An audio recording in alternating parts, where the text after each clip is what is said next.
Hey guys, once again, I'm here studying and I've just been reviewing some things on Shavuos as it is soon approaching in a few days from now, and came across a couple of interesting insights that I thought I'd share. And for one, it says here, our Baruch says that Shavuos is higher than Rosh Hashanah. On Rosh Hashanah, we are judged regarding the physical aspects of the coming year, but what real value does the physical world have?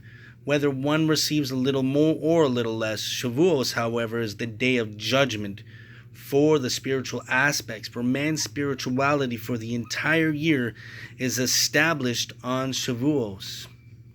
So it's a serious time. It's a serious day, a joyful day. And there's another special custom we have on Shavuos about eating. It's customary to eat dairy foods, and in the Shulchan Aruch, it says here, on the first day of Shavuos, it's customary to eat dairy foods, chalav.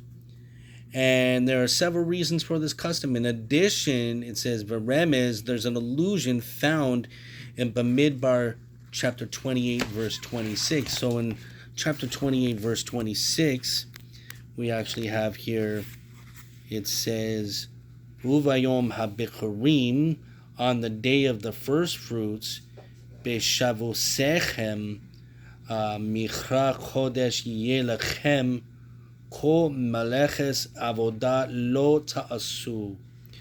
When you offer a new meal offering to Hashem on your festival of weeks, it shall be a holy convocation to you. It shall be a holy convocation for you. You shall not do any work of labor.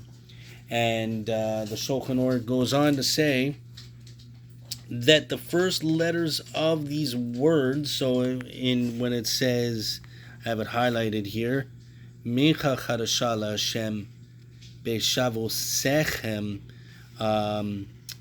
when you offer a new meal offering to Hashem on your festival of weeks, these letters here, Mem, Chet, Lamed, and Bet, spell Mechalav, which really means from milk.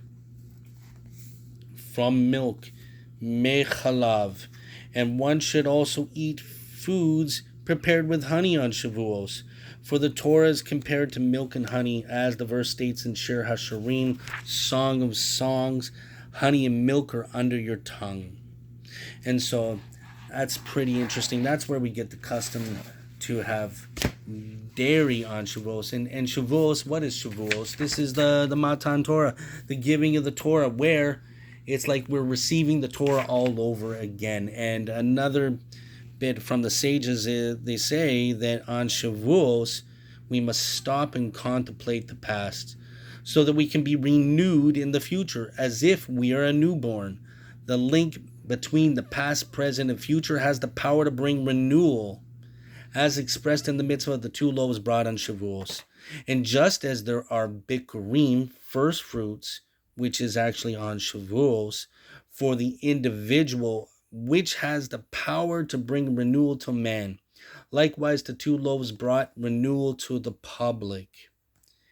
And Chazal state that each utterance that Israel heard from the mouth of the Almighty caused their souls to fly out of their bodies, like resurrection. And thus we see the concept of the giving of the Torah. They were created anew like a newborn child. Now, you don't have to take that literal, but this really is talking about the transformation within us, being born again. Sound familiar? And just like all the spiritual achievements that occurred at the time of the giving of the Torah are renewed every year, so too this aspect becomes awakened every year on this holy day, the time of the giving of our Torah. And thus the verse states, and you shall offer a new meal offering to Hashem in Vayikra. For this is the purpose of this holy celebration, that a Jew will become renewed on it as if he is a new being, as if he was just reborn. This is the essence of the day of Bikurim, the day of the renewal. And so just a little bit here that I thought was interesting, thought I'd share. I hope everyone has a great week. And a great Chag Sameach, Shavuos. Have a great Shavuos.